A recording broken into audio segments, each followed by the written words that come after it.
Well, good morning, community. Good morning, my stroke family. Welcome to Stroke of Genius Podcast Survivor Experience. I got a super special guest, Lynell Green, this morning. I can't wait for the meet. I'm going to tell you a little bit about how it was destiny. But today is a show that we're going to talk about change your mindset. If you can change your mindset, it changes everything. Then physically, around your life, everything. So let me bring her on camera. Hold on. Welcome to the Stroke of Genius Show, Survivor Experience. Now, here's your host, Aaron Avila. Good morning, Lynell. Good morning, Aaron. How are you? I'm doing super. Introduce yourself to my community and tell me who you are. Okay, great. Well, it's always a privilege to be here. And Aaron, you know how much I just appreciate who you are for your community and how you show up. It's just so inspiring every single time. I've had the privilege of, being in your presence for months now. And it's been great. And, just a little bit about me. I grew up in Hawaii, Aaron, and that has a big part of how I see the world, because, Hawaii has people from all around the world, various cultures, and, it's a lot more laid back than a lot of places. So growing up there, and we moved there when I was 9. My dad was in the Navy, and he was on a submarine. So he was home 6 months, gone 6 months, home 6 months, gone 6 months. And so my mom had a lot of the responsibility of raising us. There were 6 of us, 3 boys and 3 girls. And we were a handful. we kept her busy. But my mom really did encourage us to, go to school, get a college degree. Don't let anything stop you. In fact, my freshman year of college was her senior year. So we went to college together for 1 year because she was just taking a class here and a class there. And then she stopped while she was a stay-at-home mom. And then, and then she went back to college to finish the same year that I started. So that was pretty amazing too. And we both majored in accounting. She majored in accounting, and she said, okay, you know what? You should major in accounting. And I just said, okay, if I'm going to major in something, why not? Now, in hindsight, I would probably have majored in something else. Hi, everybody. I see you in the chat saying hello. I was getting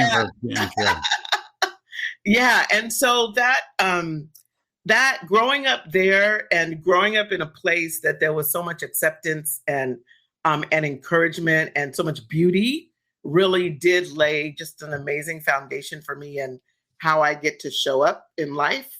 And I really do appreciate just even like what you're up to right now and what your community is, the fact that people are listening to you right now is amazing, right? Like these are stroke victims or people that have had strokes in their life. And, my mom had a stroke, and I think I told you that. Maybe I didn't, not sure. No. But my mom had a stroke, and the result of the stroke is that, and I didn't realize this could happen, but dementia set in.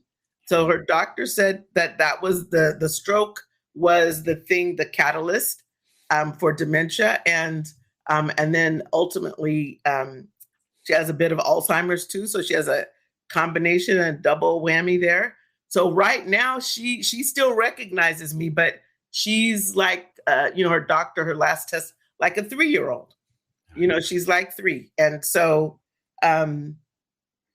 it took a while for, the family to adjust, but you adjust because it's interesting mindset. It's, it's the people that get impacted that have to deal with their mindset, but it's also the people around them, because sometimes the people around them are trying to, are giving them pity parties and, just sympathy, which is needed and helpful. But even if you have people around you that have stroke, you want to be encouraging and help them be their best given the circumstances. And if you had a stroke, you want to be your best. Like, what does your best look like? It doesn't look like it was when you were 20. It doesn't. You know what I mean? It doesn't look the same. And I think sometimes we as human beings, we want like the good old days, right? We keep wishing for the good old days. And those days have come and gone, Aaron. They've come and gone. So I know I've been chatting, but I want to give you a chance. I love you, Lynell. I want to give people a little backstory on how we met. Yeah. To me, it was, I'm going to say divine destiny, but someone else may say it was circumstances or coincidence. But we were in Jeff Hazel's C-Suite Network, and we were into a breakout room, just three of us. And you're one of the three, and I felt led at the time to talk about mindset. And it was like the room filled up with this energy. It was unbelievable. And you lit up like a candle. But let me also take a hard part, people. I love this. Let me get. So we got Sherry Patterson. She's saying good morning, and she's in Niagara Falls. Kim, I don't remember where you're located. I don't remember.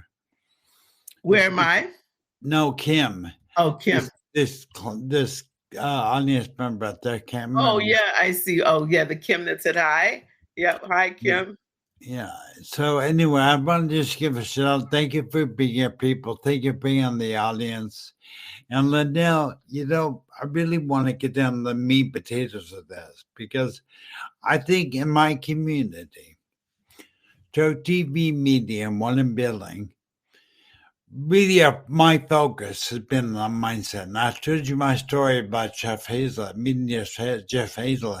Yeah. Jeff Hazel, I got some of his speech on, who told me that his attitude, his mindset, and how that changed everything.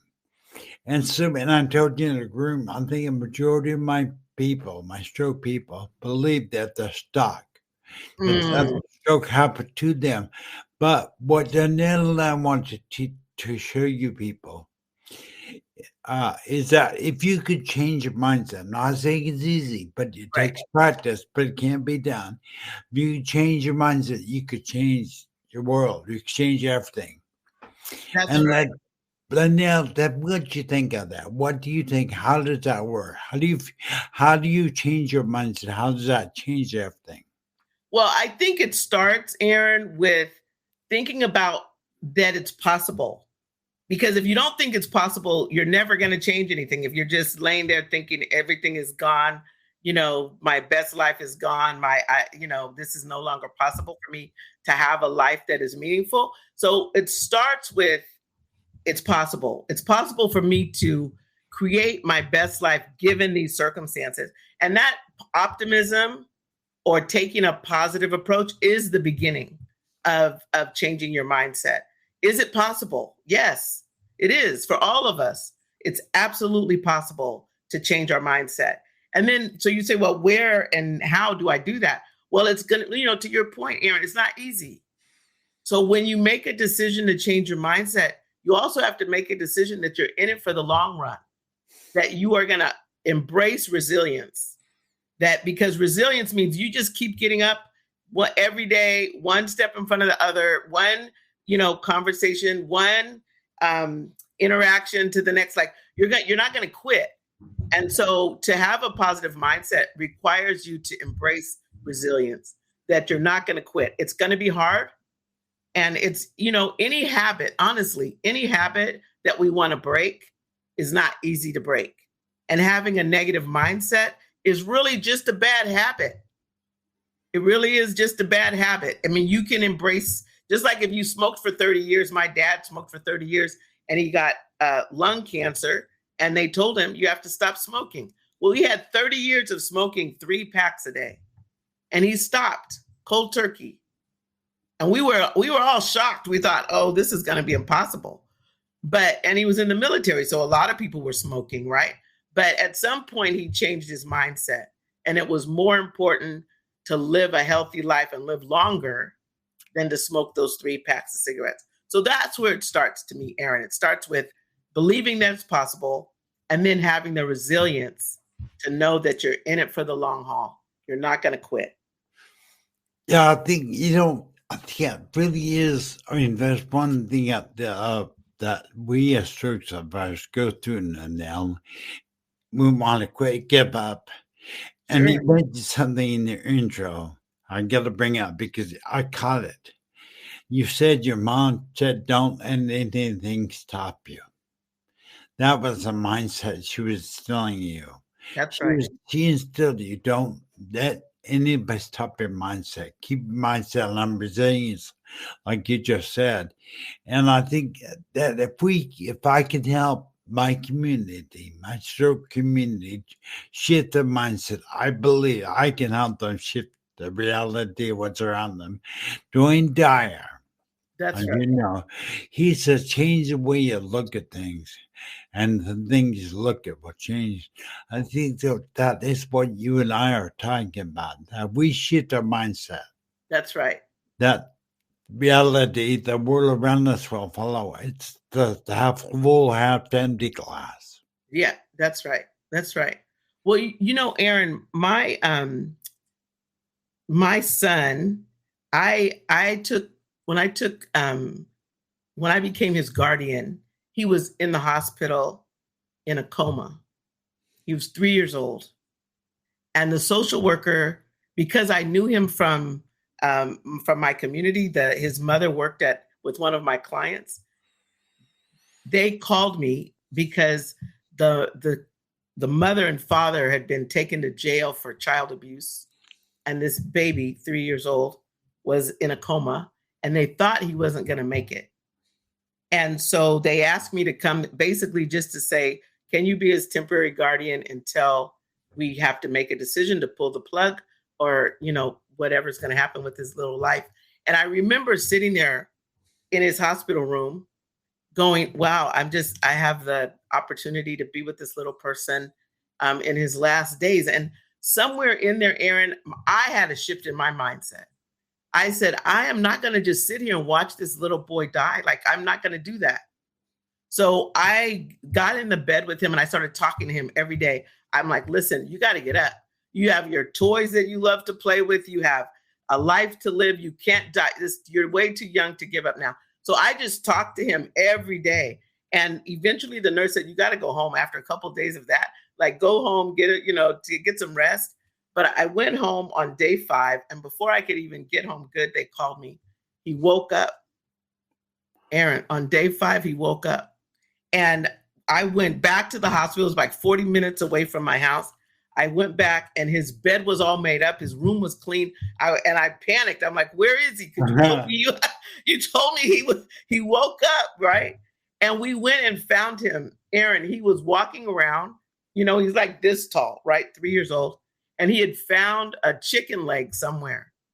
And he was just smiling, walking through the halls with his little robe on, his butt out, eating the chicken leg, smiling and happy. Oh, my God. But, he had a few surgeries after that. And and now he's 33. He's been, obviously, he survived that. But he had all these scars. And I remember when he was getting like teenage years, and he's like, Mom, I don't want to take off my shirt. I have all these scars, and I want to, for the girls, of course, was what he was worried about. But I told him, I said, up to you. We can have surgery and have those scars fixed, or you can let those scars be your stars. Ooh, listen, people, there's a gold egg and let the scars be your stars. A star, right? Say it again, Lynell. Yeah, that's what I told him. I said, let those scars be your stars. Because he wasn't supposed to live. He wasn't supposed to live. It would to be 12 or 13 or 14. He was supposed to be gone at 3. So I said, those are your stars. Somebody asked you about those scars.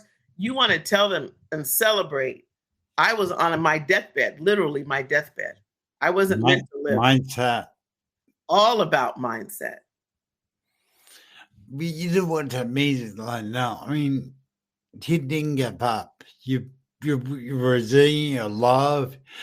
They said, whatever, he's not going to wake up, whatever, but you taught them resilience. Your mindset was, I'm going I'm going to do something. Yep, that's right.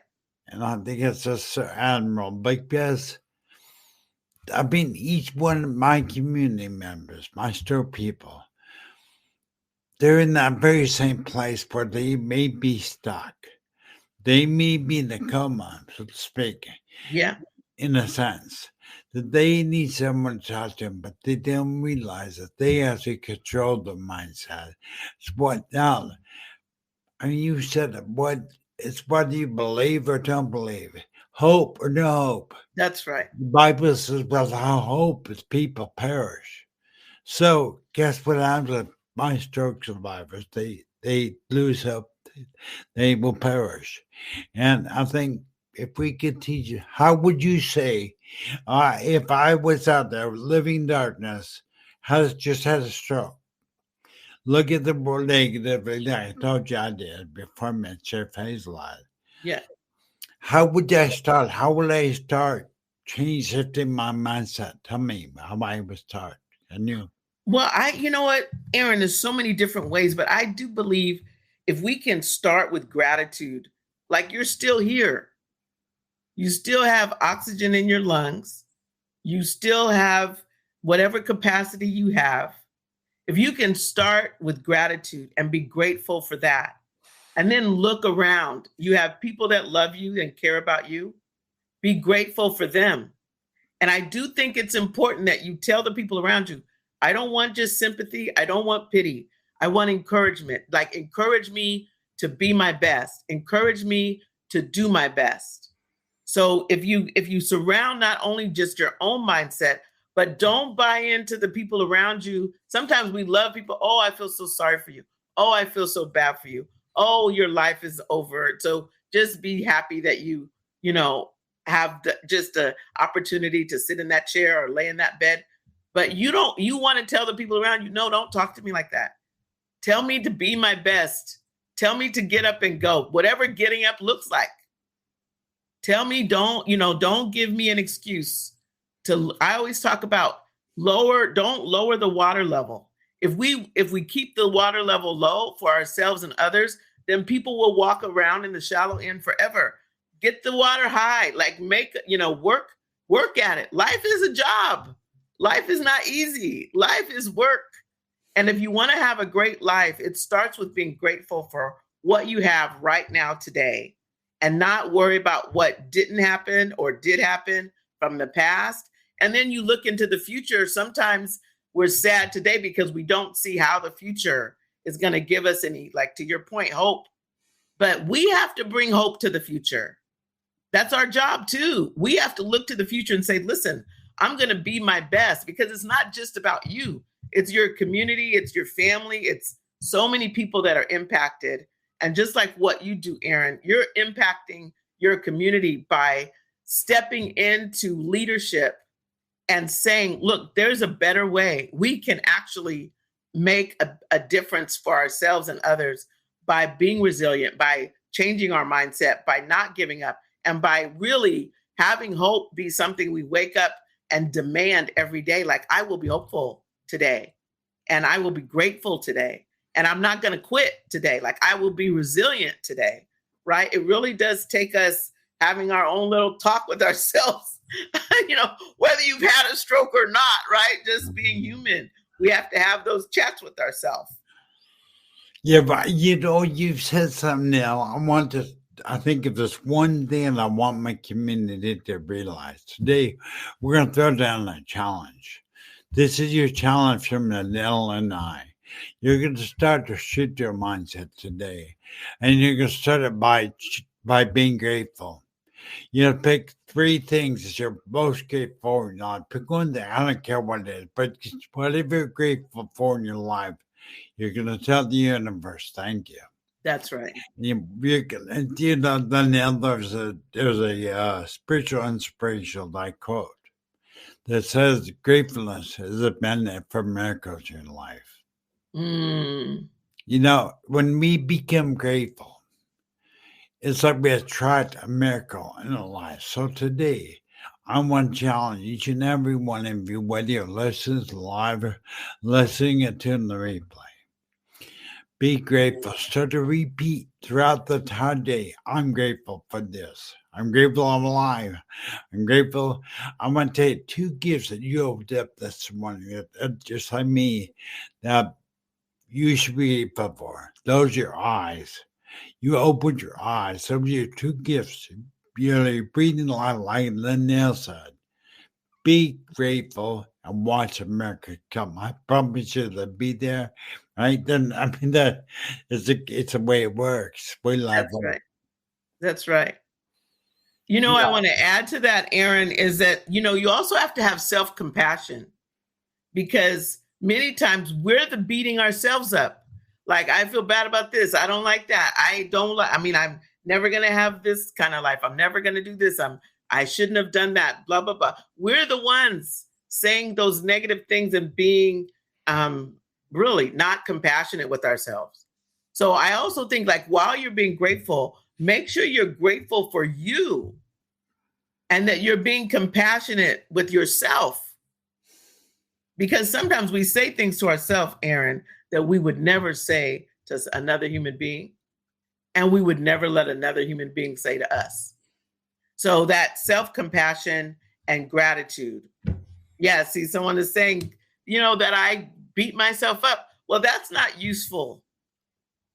You know, it's just not useful. If it worked, I would say do it. You know what I mean? If beating yourself up works, do it. But it doesn't work. I know it doesn't work. It doesn't work for any of us. And someone said to be kind to ourselves. Absolutely, Kim.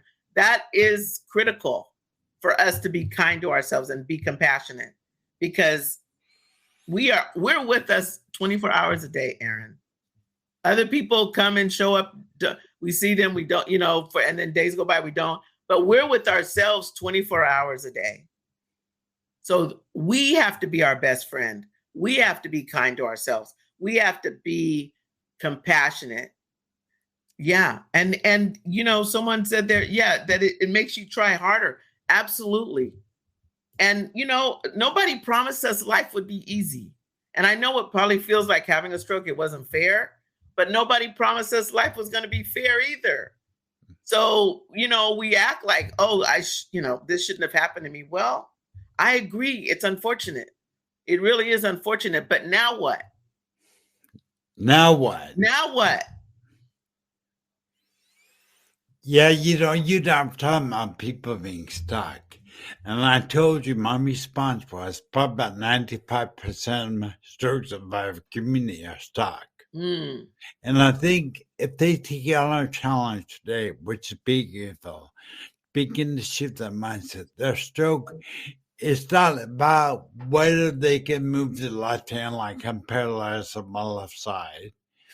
I've been in wheelchair for 13 years.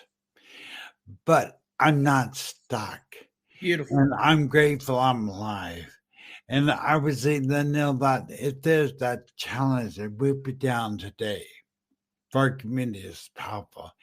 I'm telling you, community, be grateful, start repeating. I don't care if it's your dog, your cat, you know, right? It doesn't matter. Gratefulness is a gratefulness. Yeah, that's gratefulness is a magnet for miracles. That's and right. I promise you, my survivor brothers out there, you will. And we have this. By the way, just and let me pause a minute. Kim right here she is a wife of survivor. Her husband had a pretty severe stroke, so she is a wife, a caregiver of survivor. But the same principle stands. That's right.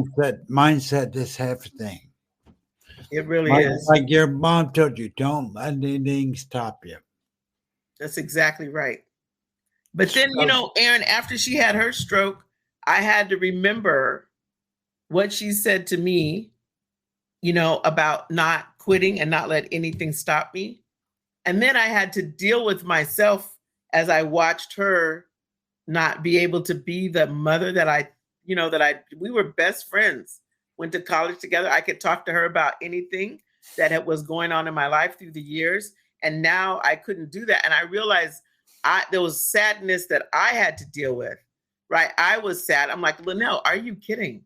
Get it together, girl. she's the one that had the stroke. She's the one that's having a hard time. I was the caregiver, but I noticed that I was sad. And I'm like, that's not helpful. So I had to get my own self together so that I could be a positive space. Like when she was around me, that all she got was positive energy. Even if she would be like, I don't know what's happening with my brain. I don't know. When it first started to happen, she just was so confused and everything. And what my biggest job was, Aaron, was to stay positive. That was my biggest job. All the other stuff, the cleaning and caring and all of the stuff, dealing with the attitude and her anger and disappointment. But if I stayed positive, that had her stay positive, or it helped her work through her frustration. If I was frustrated and angry and irritated, she didn't have a chance. Yeah. I had to sort myself out and be grateful that she's still here. Be grateful that, she's in her 80s now. My dad is in his 80s too. The fact that they're still married after close to 60 years. And it's just amazing, that there's so much to be grateful for. And those of us that are caregivers, we have to make sure we stay grateful as well. And that we don't stop our own self-care. Because that's what I noticed with some caregivers. They stop caring for themselves. And that doesn't work. That's not a good formula either. Yeah, it's kind of that. How could you give somebody you don't have? That's exactly right. How could you pour 5 glasses empty? So, I'm back up a minute because I think it's so important, Lynell, that people out there, especially Kim, which is a caregiver of stroke survivor, but stroke survivors also, you need to practice self-care. Some people call it self-love, but the biggest enemy we have in life, and whether you're a stroke survivor or not, is what's in your mind. That's exactly right. It's you. It's not other circumstances, not other what people say. It's what's in your own mind. That's right. That's right. And I suggest that I will do a special if I can on self-care. Maybe Lynell will help me. We don't know. But I think self-care is so critical for both the stroke survivor and especially. And I must say especially because our caregivers, my wife, she needs to practice more self-care, meaning if she went for a walk, 15, 20-minute walk around the block with a dog, make all the difference. Yeah. I fill the glass back up. Now she has to give. Beautiful. Yeah. Yeah. No, I love that. I love that, Aaron. Yeah. But let down. I sit there and I wonder, and I think people forget to really focus on who they are and what's going on in their mind. And Lynell, I want to encourage all our audience members to focus on what's in your mind. Mm-hmm. I've been doing this segment, the guy named Mitch Axelrod. He's in the C-Suite Network. Mm-hmm. And he runs everything in his mind, every thought he has. Does it serve me and does it love me? And he just lets it pass by and lets the thought go by. So I encourage everybody out there, if what you're thinking does not show you self-love, does not show self-care, let it go. Don't dwell on it. Because I'm going to tell you where your energy flows, where your focus goes, your energy flows. That's right. That's right. And, Aaron, you bring up a good point, that sometimes we can get attached or tethered to those ways of thinking that are not helpful. Oh, good. We just get tied to it and we wake up in the morning and we treat it like it's the truth. And if you wake up in the morning, you think, I can't do this, I can't do that. This is going to be a bad day. You hear people say, this is already a bad day. Wait a minute. You're only an hour into the day. How did you already decide it was a bad day? and you have 24 more hours, 23 more hours left, right? So we have to untether ourselves. Sometimes it really is like a rope on our ankle that we are tied to ways of thinking and ways of acting that don't serve us at all. So being able to cut those strings of that negative talk and cut those strings of self-doubt and quitting on ourselves, we have to untether ourselves from all those thoughts. It is almost addiction. It's almost a way of thinking. And it's very common in my circle community where we become addicted. I'll never live a fulfilled life. I'm worthless. And you start rolling that around and around every day of your life for maybe years.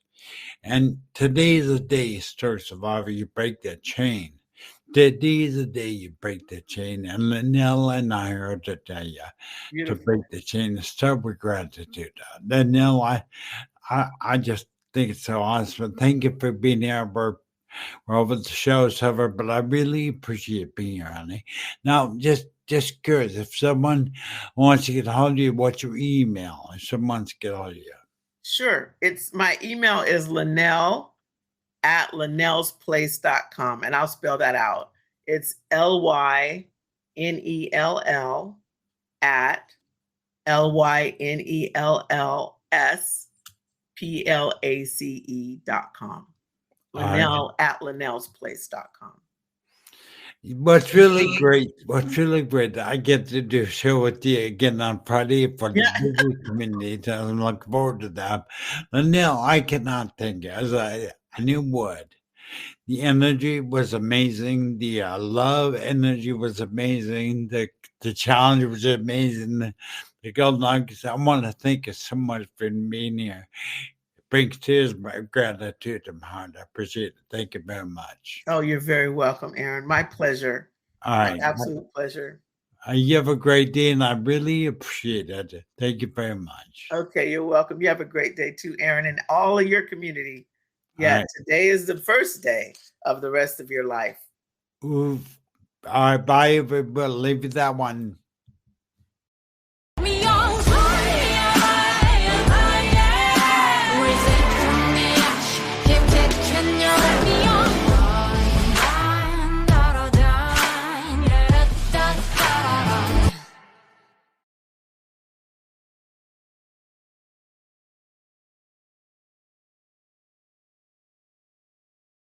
Like what you just heard, visit c-suiteradio.com. C-Suite Radio, turning the volume up on business.